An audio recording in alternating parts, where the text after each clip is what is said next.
بسم اللہ الرحمن الرحیم صلی اللہ علیہ حبیب محمد علیہ وسلم۔ 1956 کے آئین کی بات ہم نے کی، 1962 کے آئین کی بات کی، اور 1962 کے آئین کی کوئی ناکامیاں تھی جس کے بعد اس آئین کو بھی لاگو نہ کیا جا سکا، اس آئین کو بھی معطل کر دیا گیا۔ 1962 کا جو آئین تھا وہ ایک ڈکٹیٹر نے، مارشل لا ڈکٹیٹر نے بنایا تھا، اور اس کا یہ آئین تھا۔ اور اس میں ناکامی یہ تھی کہ اس میں جو حکومت تھی وہ ایک فرد واحد کی، جو سنگل شخص تھا وہ حکومت کر رہا تھا۔ ملک کے اندر جو نظام حکومت تھا اس کو چلانے کے لیے کوئی اس کی کیبنٹ نہیں تھی، اس کے علاوہ کوئی مشاورتی ٹیم نہیں تھی کہ جو تمام لوگوں سے مشاورت کر سکے۔ کیبنٹ کو ایک ڈیموکریٹک سسٹم ہو وہ نہیں تھا، بلکہ جسٹ 1 پرسن تھا کہ جو تمام معاملات کو، تمام چیزوں کو سیٹل کر رہا تھا۔ وہ تھا یہی ڈکٹیٹر تھا، مارشل لا لگا کے، اور پھر اس نے صدر بن گیا تھا، اور صدر بننے کے بعد یہ ایک آئینی حیثیت حاصل کر چکا تھا۔ اب اس چیز کو یہ کیش کر رہا تھا، ایز اے ڈیموکریٹک بن گیا تھا کہ میں صدر ہوں۔ پھر آئین سازی کر کے اس نے صدر کو اختیارات دے دیے تھے۔ اس نے ایسے قانون بنائے جس میں ایک شخص کو پاور کیا جائے۔ اس نے صرف صدر کے اختیارات کے لیے تمام چیزیں کی، پرائم منسٹر کے تمام اختیارات کو ختم کر دیا، ملک کے اندر صدارتی نظام کو لے آیا، وفاقی جو پارلیمانی نظام تھا جو اس کو ختم کر دیا، جو صدارتی نظام ہے اس کو پاکستان کے اندر ڈیولپ کر دیا۔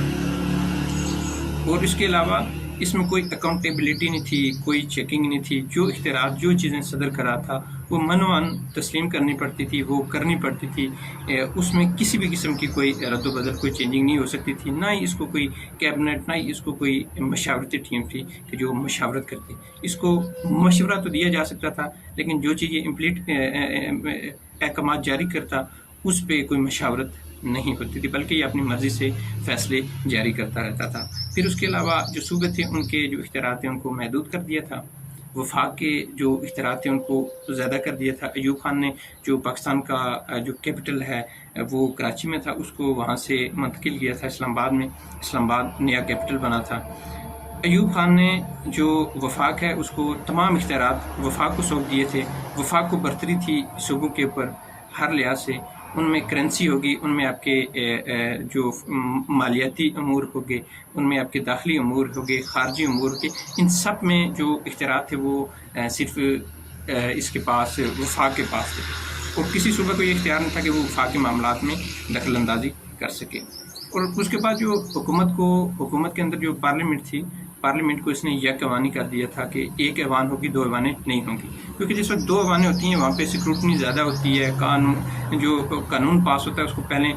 قومی اسمبلی میں پاس ہونا پڑتا ہے، پھر سینٹ میں ہونا پڑتا ہے، پھر اس کے بعد وہ صدر کے پاس جاتی ہے، جبکہ اس نے اپنی آسانی کے لیے ایک اسمبلی کر دی تھی، کیونکہ اس اسمبلی کو ہولڈ کرنا، اس کو مینیج کرنا اس کے لیے ایزی تھا ایز کمپیئر ٹو اگر 2 اسمبلیاں ہو جاتی۔ اس نے دنیا کے اندر جو ویسٹرن میں جو نظام چل رہا تھا یہ کہہ رہا تھا کہ امریکی ماڈل کو ہم اپلائی کر رہے ہیں، کیونکہ وہاں پہ صدارتی نظام ہے لیکن وہاں پہ 2 اسمبلیاں ہیں، لیکن اس نے یہاں پہ ایک اسمبلی، اس قانون میں ایک اسمبلی کا ذکر کیا تھا۔ پھر اس کے بعد اس نے یہ کہا گیا تھا کہ اس میں اسلامی نظام ہے، تمام اسلامی نظام کی بات کی گئی تھی، لیکن اس کے حوالے سے کوئی بھی چیز کا تفصیل سے ذکر نہیں کیا گیا تھا، اس کو کسی بھی طریقے سے امپلیمنٹ نہیں کیا گیا تھا، اور ہر چیز جو ہو رہی تھی جو پریکٹیکل طور پہ وہ اسلام کے خلاف ہو رہی تھی، کیونکہ اس میں جو سٹارٹ میں تھا وہ پاکستان کا نام اسلامی جمہوریہ پاکستان نہیں رکھا گیا تھا، اس کے نام سے اسلام کا نام ختم کر دیا گیا تھا، جس کی وجہ سے ملک کے اندر لوگوں نے احتجاج شروع کر دیے کہ پاکستان کا نام، پہلے جو دستور ہے اس میں تو اسلامی جمہوریہ پاکستان تھا، جبکہ 62 کا جو آئین ہے اس میں اسلامی جمہوریہ پاکستان کا نام اسلامی ختم کر گیا تھا، بلکہ اس کا نام پاکستان رکھا گیا تھا، پاکستانی جمہوریہ اس کا نام تجویز کیا گیا تھا۔ پھر اس کے بعد اس نے بنیادی جمہوریتوں کا ایک سسٹم یہ وضع کیا کہ جو الیکشن ہوں گے وہ بالغ رأی دہی کے ذریعے نہیں ہوں گے، بلکہ یہ جو ہوں گے وہ بنیادی جمہوریتوں کا نظام ہوگا۔ بنیادی جمہوریتوں کا جو ایک سسٹم تھا وہ سب سے پہلے ایوب خان نے تجویز کیا تھا۔ یہ سسٹم تھا کہ 80,000 اس نے مختلف جگہ پہ 80,000 سے زیادہ اس نے مختلف یونٹس بنائی تھی، ان سے پھر انہوں نے الیکشن کروائے، الیکشن کروا کے وہاں سے اس نے ووٹ کلیکشن کی، ووٹ بینک حاصل کیا، اور ووٹ حاصل کرنے کے بعد یہ ان سے جو ہے نا وہ صدر بن گیا تھا، جو 20,000 جمہوریتیں تھیں ان سے یہ صدر بنا تھا۔ اس طرح سے اس نے ایک ایسا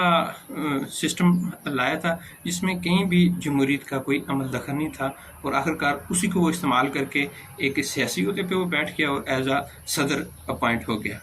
کیونکہ انہی جمہوریتوں کے ذریعے اس نے الیکشن کروایا اور انہی جمہوریتوں کے ذریعے اس نے ووٹ حاصل کیا، اور انہی جمہوریتوں کے اندر تمام جو سرکاری مشینری ہے اس کو استعمال کیا گیا، سرکاری لوگوں کو اپوائنٹ کیا گیا جنہوں نے اپنے اثر و رسوخ کے ذریعے ایوب خان کو ووٹنگ کروائی، اور اس طرح سے اس کو صدر منتخب کروایا گیا۔ پھر اس کے علاوہ اس نے اپنے دور حکومت کے اندر ایسی افراتفری اور ایسی مالی بدعنوانی کی ایسی مثالیں قائم کی کہ جس کی تاریخ کے اندر کہیں بھی اس کی مثال نہیں ملتی۔ اس نے ایک اسلامی مشاورتی کونسل بنائی، اس میں اس نے یہ کہا کہ جو لوگ ہیں وہ اسلامی اسکالر ہیں، وہ اسلام کے حوالے سے جو بھی چیزیں ہوں گی، اسلامی چیزوں کی حوالے سے وہ لٹریچر، وہ بکس، وہ چیزیں ان کو پبلش کریں گے، ان کو ایجوکیشن میں شامل کرنا، ان کو آئین میں شامل کرنا، ان کے حوالے سے وہ تجویز دیں گے۔ مگر یہ جسٹ ایک دکھلاوا تھا، یہ جسٹ لوگوں کو ایک کارڈ استعمال کیا گیا، مذہبی کارڈ استعمال کر کے لوگوں کو بلیک میل کیا گیا۔ اس میں صرف وہ علماء سے مشاورت تو لے سکتا تھا، لیکن اس کے حوالے سے عمل کرنے پہ وہ اس کا پابند نہیں تھا، بلکہ جسٹ وہ